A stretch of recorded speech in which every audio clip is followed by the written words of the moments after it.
This is me in August 2022, slopping my way around Europe. Least fit I've been in about 10 years. This is me 5 months later at the Australian Road Nationals, 7 kilos lighter, FTP 70 watts higher. How did I get there? This is where I was when I got back. So you can see here through June and July in the middle of the year last year, I wasn't doing nothing, averaging around 2 or 3 rides per week while I was over managing a cycling team in Europe. Then I had a 3-week holiday. Italy, France, Switzerland, desserts, gelato, cheese, all kinds of stuff, which wasn't great for my weight. And you can see here there was no riding during this period. I did a few hikes in Switzerland and there was a lot of walking around on the trip. So it wasn't a totally inactive period.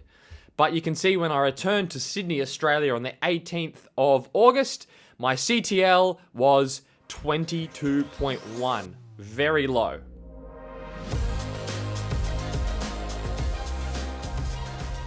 Training started off with a 10-week general endurance phase. Physiological goal of this was just to rebuild my aerobic fitness and lose weight. I was going to do that with a training goal in mind of just not having a day off. I set off when I started this to just do something every day. The gains I made during this 10-week phase, you can see body weight started at 81.5, 10 weeks later was 75 kilos, 6.5 kilos lost. FTP went from 330 watts to 388 watts. Big increase during this 10-week return to training period. You can see here on my training calendar, I was successful in not having the days off. You can see here, this is ride after ride after ride, just getting ticked off. Every day, ticking sessions off. During these 10 weeks, training was very boring. I only did 4 types of rides. The main one was endurance. As you can see, most of these days are just endurance, endurance, endurance, endurance, endurance.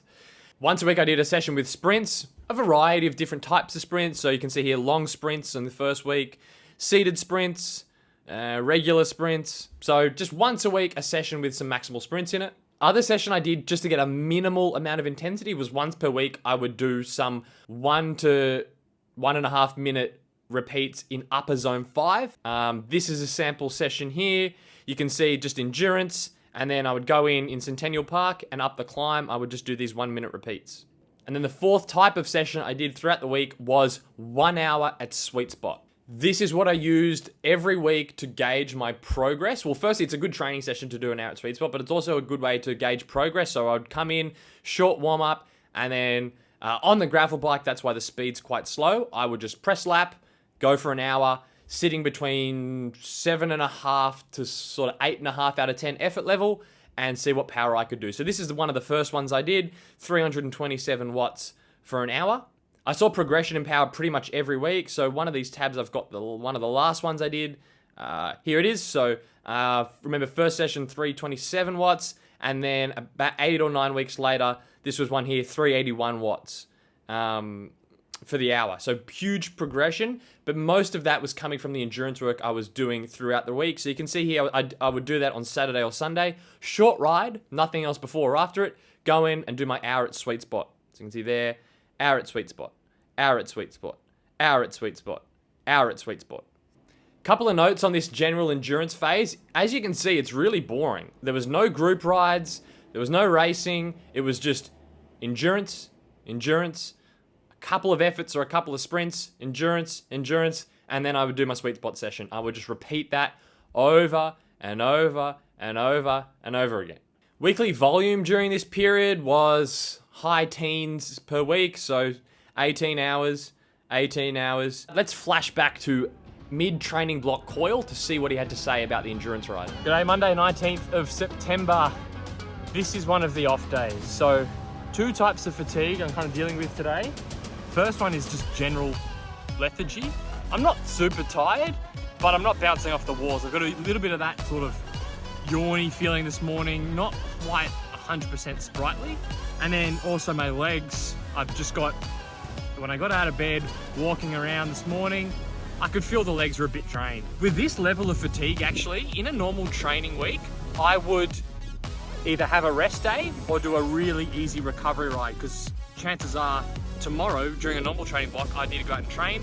Today though, I'm not going to just do that. I'm going to just get the hours done. So what I'm going to do now is drop the power. So I won't be looking at power during this ride, but I'll be riding probably somewhere between 55 and 60% of FTP, so lower zone 2.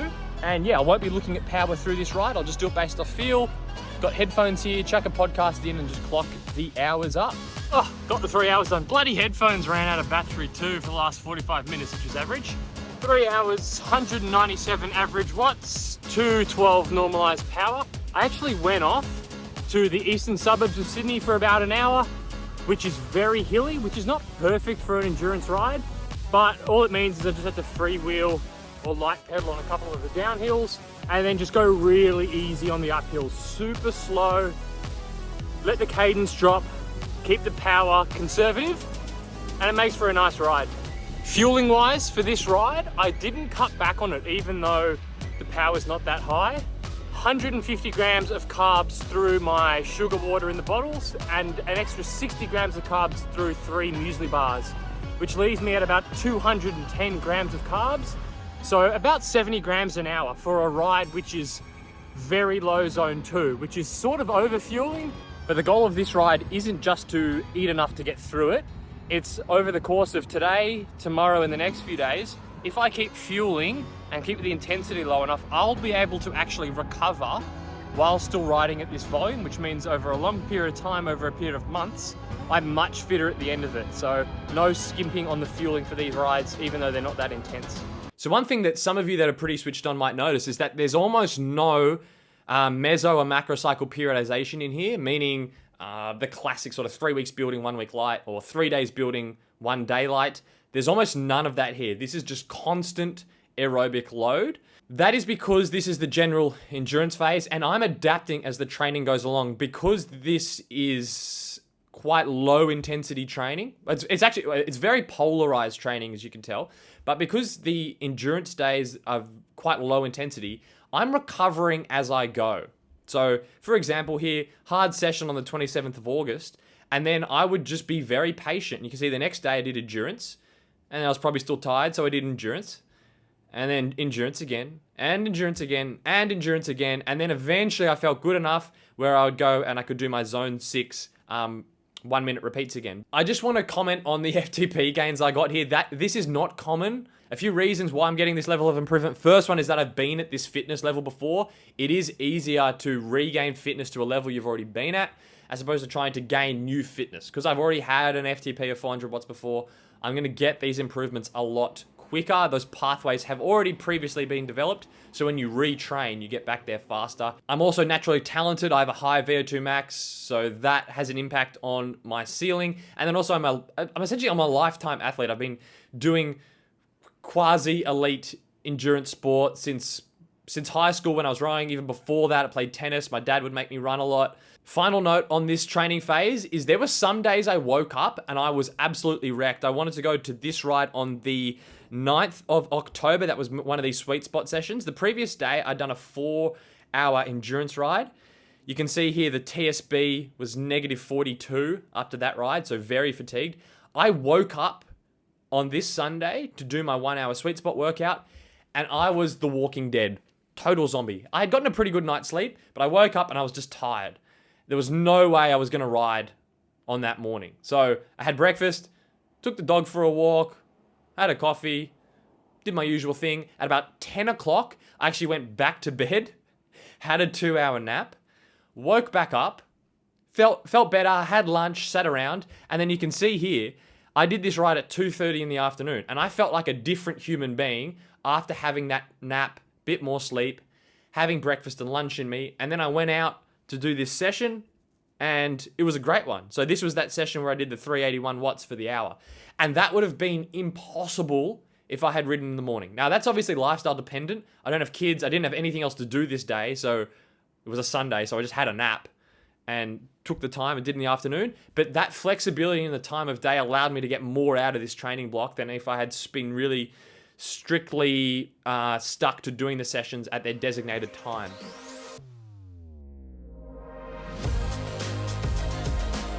So I decided to move into the next training phase. and ramp up the training, try and get to another level. This is where I hit my first, I guess, transition period because I got sick. You can see here, this is the sickness in the calendar. This sickness wasn't from overtraining or anything like that. My wife got sick.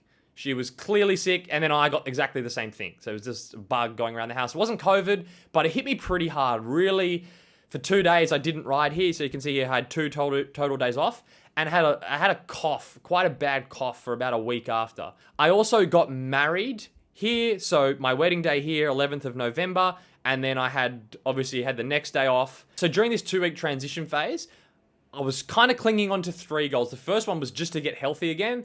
Second one was to try and minimize days off the bike. And then the third one was to try and keep the weight loss going. So all I did during this 2 weeks was endurance work and 2 intense sessions.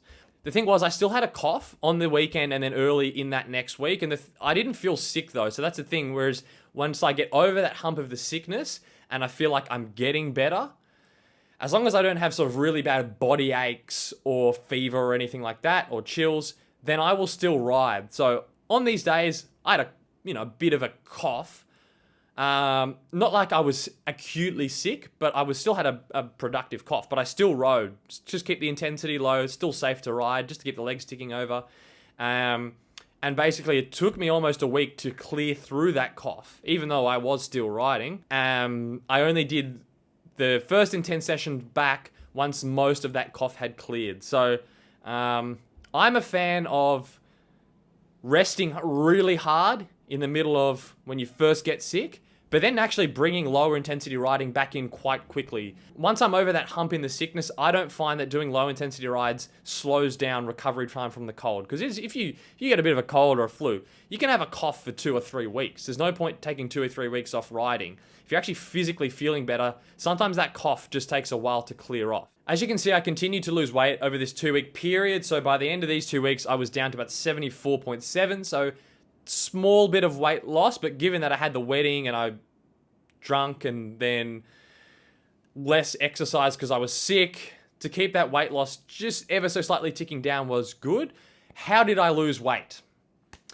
A topic that I am not a massive fan of because I don't find it that hard or interesting to lose weight. My diet through this 4 months from a macro perspective, moderate to high carbohydrate, particularly around training, high protein, low to moderate fat. I really cut out almost all my junk food. Any junk food I was going to have, I would schedule. So pretty much every night, I would have some sort of chocolate bar, like a small, single serve chocolate bar, like a Mars bar, which sounds like a lot, but when you're doing this much training, just having one sort of chocolate bar doesn't really do much. It's not that many calories. So I'd have that every night. That would be my treat. And then probably once a week, I would go out with my wife to dinner.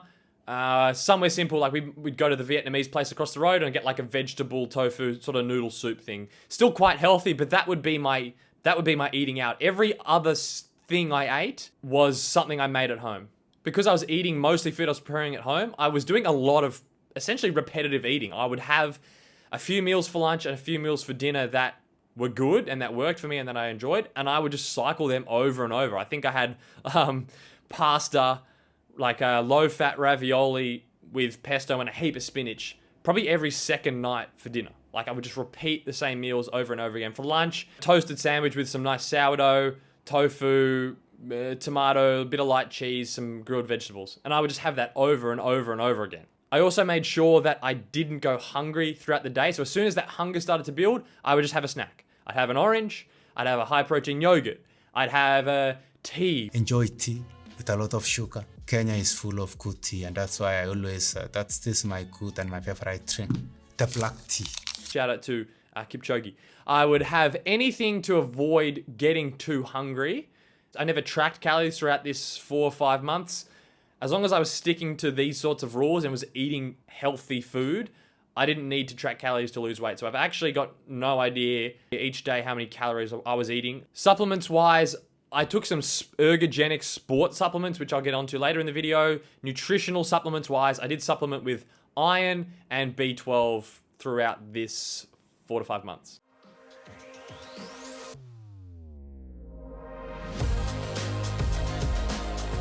Okay, phase 2. This is where things get interesting. So I'd done my general endurance phase. I got sick.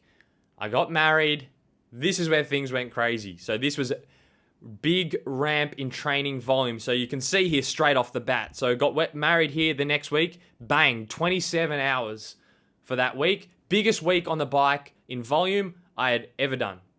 The next week, 27 and a half hours. Again, bang.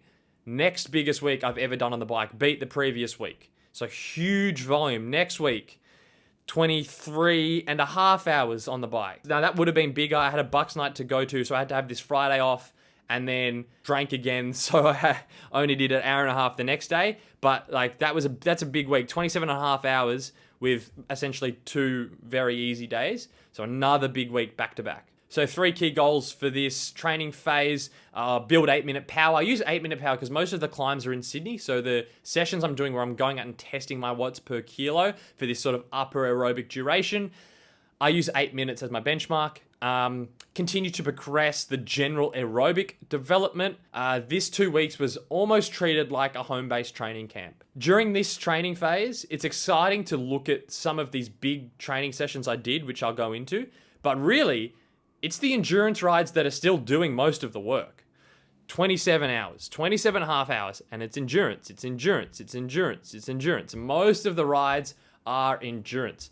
You can see here, I was racing on Tuesday night, so these were treated like a training session. The Tuesday night races are a handicap, not a scratch race. So I would basically ride in the morning, doing a double day. So get up, ride in the morning, just do endurance. Not fasted or anything, I would still eat during that endurance ride. And then 6 p.m, I would go and race in the evening and basically just rip as many turns as I can, try and get the highest normalized power I can. And that's not smart to get results, but it's really good for training. And if it was a particularly windy night, then I would be able to probably get a result on those rides. Continuing to go through the week, I started to bring in some tempo work now. So the tempo work is starting to get more towards the conditioning side of things. So you've got your capacitive and you've got your conditioning. Conditioning essentially means fatigue resistance. It's conditioning your body to be good in the second, third, fourth, fifth hours of the race and not just have the capacitive ability to do one hard effort. So these tempo sessions are conditioning. So the main one I did here, I've got it up here. So it was a 4.5 hour ride total. So again, the volume's doing most of the work. So I do 2 hours of endurance, and then I hit my 45 minutes at tempo, 339 watts. Second 45 minutes, 344 watts. Ignore the heart rate here. My heart rate strap was cooked. And then at the end of this ride, I also threw in some sprints. As you can see with a lot of these sessions, I'm doing the efforts in the back half of the ride. So that's the thing with conditioning. When you're doing conditioning work, you want to add the efforts in the back half of the ride. So you're already fatigued. Yes, I could do more power in these 45-minute efforts if I did them at the start of the ride, but I'm trying to build conditioning. The goal of this session is conditioning. Other key session for this training block to really build that 8-minute power was just to go out and I'd pick 3 climbs and I'd do a quasi max effort over it. So not a single max effort, I was doing 3. So I had to hold a bit back. I wasn't sort of sprinting out of the saddle full gas for the last minute, but these are almost maximal. You're probably looking at 9.5 out of 10 effort level. Probably 10 out of 10 on the last effort. So you can see here, I would do these again. They're part of a long ride, 4.5 hours, 4 hours. And I'd go out and I'd just whack a climb here. So I'd go out, this one 440 watts, bobbing up, bobbing head west. Keep going along, whack another one, 447 watts. Keep riding, coming back home, whack another one, 7 minutes, 450 watts. Now this session's really important because at Nationals, I know I need to be able to do approximately 6.1 watts per kilo for 7 minutes as a baseline when fresh to be able to get myself up the climb. If I can't do that, there's almost no point doing the Elite Road Nationals because you just won't have the power to get up the climb on the faster laps. So you can see here, this was the first time I did it. 5.9 watts per kilo for 7, 6 watts per kilo, 6.1 watts per kilo. So that's not really good enough. I'm not really comfortable with the watts per kilo I'm doing there to then go and start building my ability to be good in the 3rd hour and the 4th hour and the 5th hour. That's what this training phase was focused on, was building that 7 or 8 minute power. Did all this training, and then the final time I did this session, this was sort of a month later. That was this ride here, and you can see I'm doing them at 6.3 watts per kilo. So I go out, bang, 474 watts. Remember, a month ago I was doing them about 440, 450. 474 watts again, and 462 watts. So a little bit lower there. But these are all 6.2, 6.3 watts per kilo. And when I can do that sort of watts per kilo for 3 reps on this ride, I know raw power-wise, I'm going to be fine. I'm in the clear. I'm not just going to simply get dropped because I can't do enough watts per kilo. So then that was, by the end of this training phase, I knew I could move on more to the conditioning work because I had the raw power. As you can see during this 3-week sort of mini training camp, none of these workouts are that interesting, are they? It's endurance in the morning and then a race, then it's endurance, and then it's a couple of SEs, and then it's a tempo session, and then it's endurance, and then it's go out and whack a couple of 8-minute climbs as hard as you can.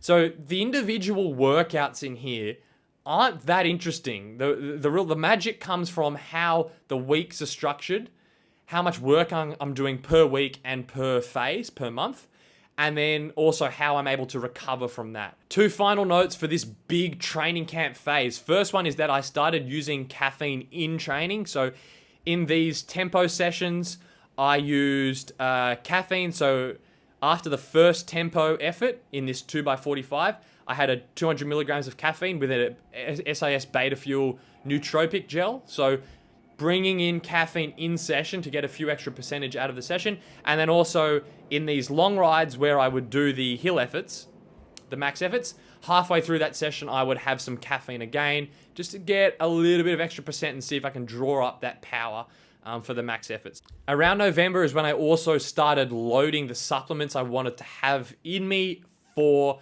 road nationals. So the 2 ones I started loading here was beta-alanine. That takes about a month of loading. So I started taking those dosages late November, and L-carnitine. That was the other one I started loading. That really needs 12 weeks of loading. So I just wasn't on top of I wasn't thinking about it. So I've started taking that a bit late. So I only had about 5 or 6 weeks of loading that before nationals. So that was probably not doing much for me, the L-carnitine. The beta-alanine only takes 4 weeks to load. So I was probably getting some benefit from that throughout my training and at nationals throughout sort of December, January. I got a really good training response through that 3 weeks. So as you can see, weight continued to drop. Now I'm starting to see low 74s, high 73s on the scales. That's the lowest I would get to throughout this prep. And FTP peaked at the end of this training block. So this is where I hit the 400 watt FTP mark at around 74 kilos. So FTP didn't continue going up for the rest of this video. That was it. It sort of stayed the same. And yeah, that reached its peak from that 3-week training block. But after that, we're now within a month from the race. And this is where training transitions to the race specificity and the heat acclimation protocol.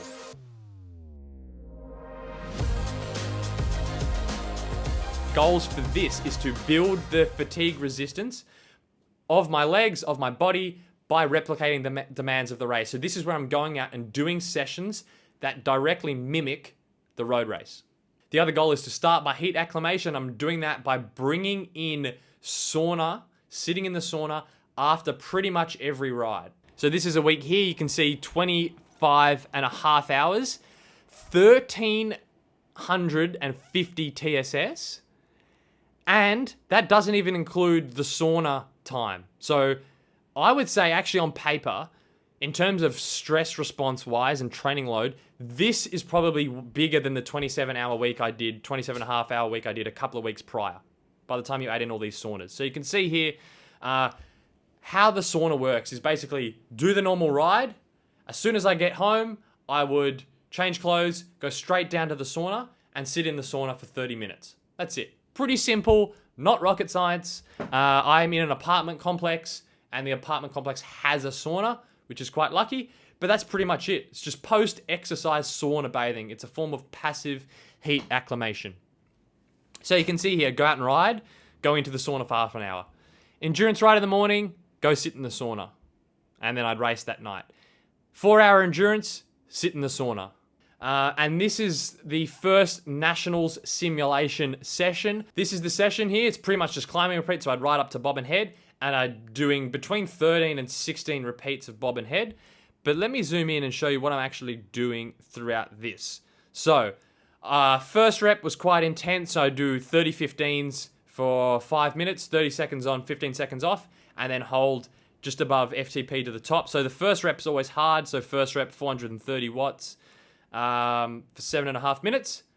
And then I would just do my regular repeats, which is holding around FTP or just below, and then 3 sprints at the top. So what I'm trying to do here is essentially, I'm just trying to accumulate a lot of time between sort of 90 and 100% of FTP, and also induce a lot of muscular fatigue by adding these sprints in.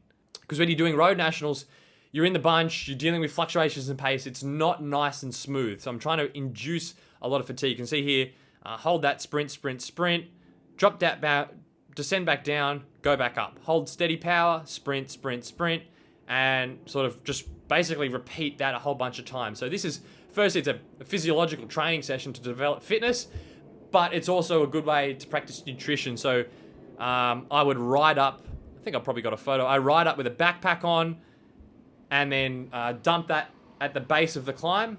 Had bottles in there with my fueling, with my nutrition.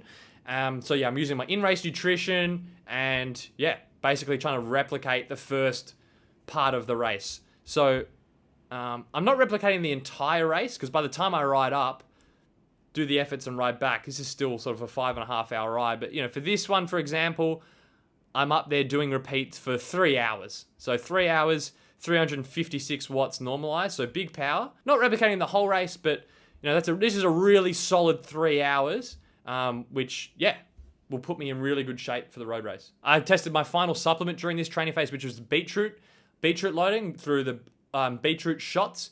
Good evidence on the effect of nitrates, so beetroot on endurance performance. So that was the first time I practiced loading that. This moves me on to the next phase of the heat prep, and this is where I combine the heat prep with the taper.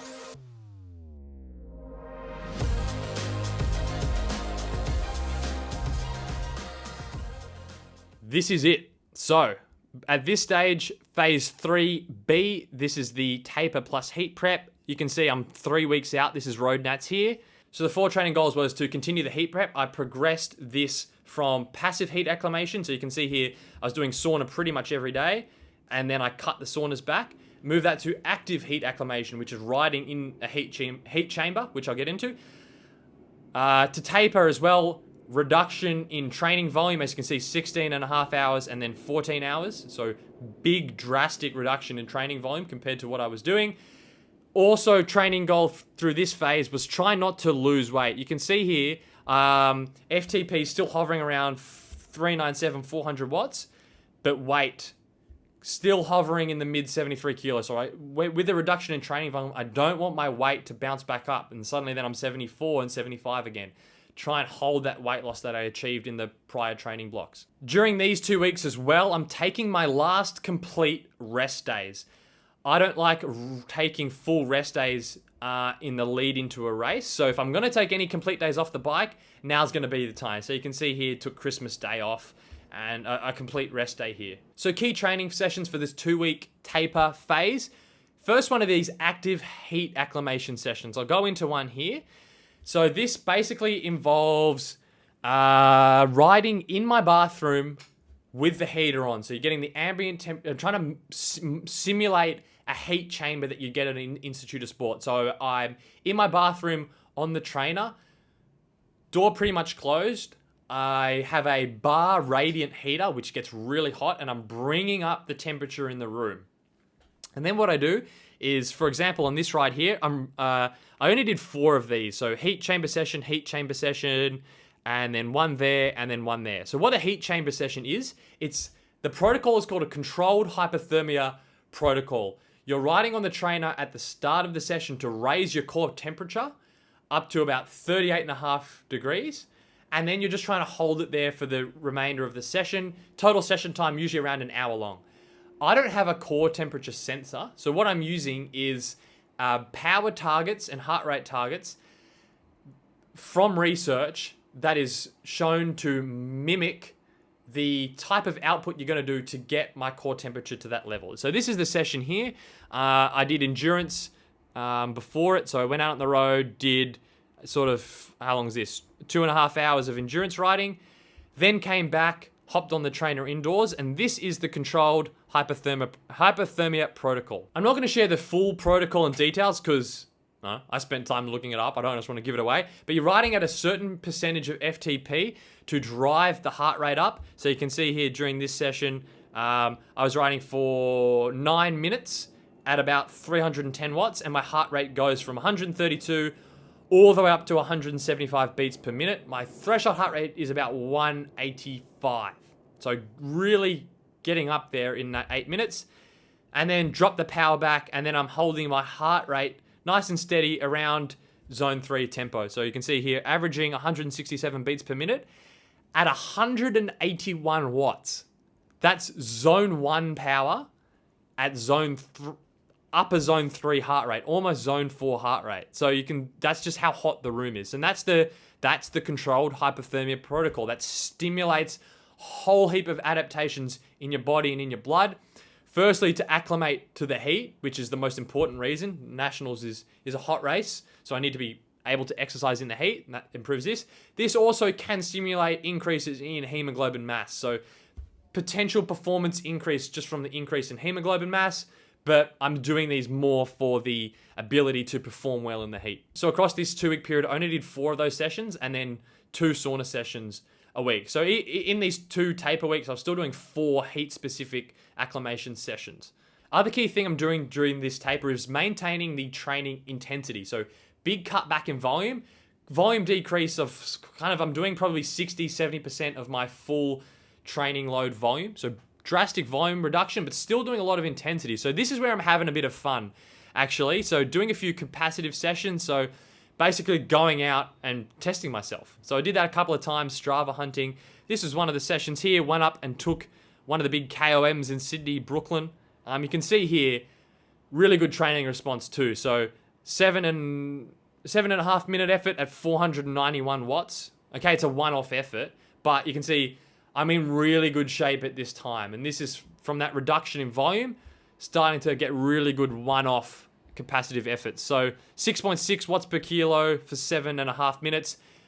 Definitely an all-time best PB for me. Was really happy with how I performed in that effort. I will say though, I hate taper periods. This 2-week taper period, okay, I could really squeeze out one good effort, but in the riding overall, just because of that reduction in aerobic volume, I didn't feel good on the bike really at all. I don't like riding when I'm too fresh. So I actually really have to force myself through these taper periods because during them, I don't feel good at all. And that moves me on to my final training phase.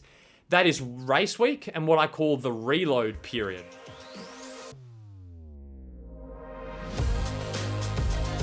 Four goals for this reload week. First one is to bounce back and recover from the heat work. Remember, I was doing heat work up until this day here, which is about 9 days out from race day. I need to recover from that. So I'm giving myself lots of time in the first part of this race week to fully recover and adapt from that race week. I'm also bringing back in the aerobic load and reducing my TSB. I don't perform well when I'm too fresh. So I like to have a good amount of aerobic load in the system on race day. And the other thing as well, I'll get into, I'm doing my carbohydrate loading. So key sessions, it's a lot of moderate work. So it's lots of 2-hour rides, 3-hour rides, lots of tempo work, lots of sub-threshold work. You can see here, 3 hours with 4x10 at FTP. Not maximal, but just a 4x10. 2x20 at sweet spot for 3 hours. It's all these sort of moderate rides where it's not long enough that I'm sort of depleting myself and running myself low, but they're still quite solid rides. 180 TSS, 190 TSS to bring back in that aerobic load. That is also the reason why I'm not giving myself any rest days during this period. During the sort of the reload week, I don't take any rest days. I find my body doesn't respond well the day after a rest day. So I don't want any rest days in the reload week. I'm doing something every day. Even on the day that I drove down, which is the Thursday, I still got out and did kind of a tempo from the door, 50-minute ride, 285 average power, just to keep that aerobic system ticking over. Now let's get into the 3 days before the race. Two interesting things. The first thing is that you can see 2 days out, I did a double day here. So drove down on the Thursday, Did my normal sort of openers or taper intervals on the Friday morning, 2 hours, with a few efforts at FTP. I got back from that ride and I could just tell after that ride, I was just too fresh.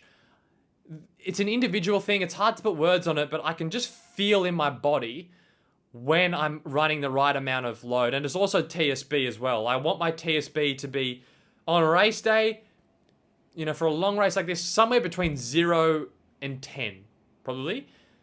I don't want it to be 15, 20 or too far positive like that. So I actually went out that afternoon and did a ride with a 30-minute tempo effort.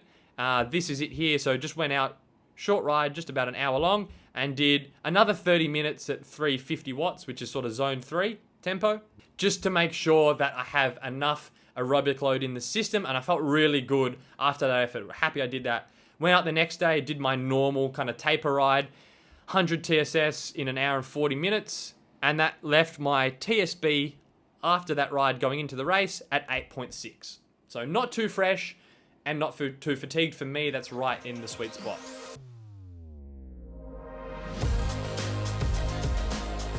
I like carb loading. You need to carb load because there is a performance gain from having fully stocked glycogen the day of a race.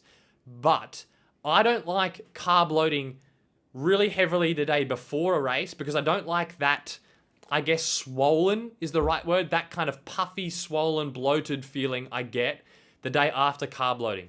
So what I do is I carb load. The race was on the Sunday.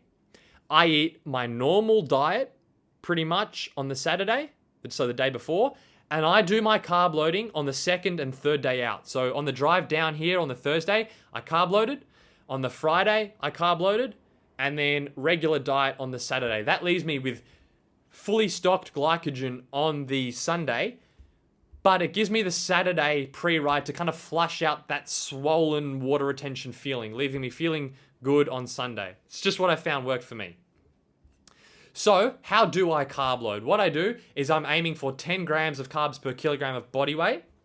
So for me, I eat my regular diet. I don't change the food I'm eating because that's how you go wrong. You carb load, you eat totally different food. That doesn't work. So I eat the same food I've eaten every day for the last 4 months, and I just eat an extra 300 or 400 grams of carbohydrates per day on top of that. So I'll eat my regular diet, and then so what I had was like a 250 gram bag of lollies, high GI, the simplest form of carbs I can, no fiber.